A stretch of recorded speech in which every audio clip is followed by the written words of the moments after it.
Hey everyone, Technomentary here. In today's video, I'm going to show you how to record in cinematic mode on iOS 26 on your iPhone. So let's get started. Now, first thing you're going to do is go ahead and open up your camera app. Now, when you open up your camera app on iOS 26, you're going to see it's slightly different from the previous iOS version. Now, in order to get to the cinematic mode, you're going to have to use your finger to say swipe to the left, and then you see the cinematic mode option. Now, keep in mind, this is going to be only available on iPhone 13 or newer that are compatible with the cinematic mode feature.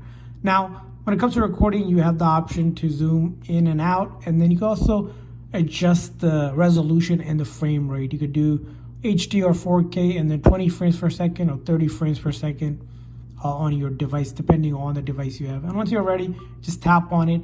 It'll begin recording in cinematic mode, which again should see improvement in the quality. And once you're done, just click on stop, and it's going to be saved to the Photos app. You can open up the Photos app and see this is a cinematic, basically, recording that I have done. As you can see, it's indicated right there as well. So that's how you record a cinematic video. Now, another thing you could also do is in your settings, go to camera, and for cinematic mode, when you record it, you have the option to adjust the default, basically, resolution from 1080 to 4K in two different frame settings. Remember, the higher the settings, higher the resolution. However, it will take up more space per video. So that's how you record in cinematic mode on the new iOS 26. Again, slide over and you'll see the cinematic mode to record.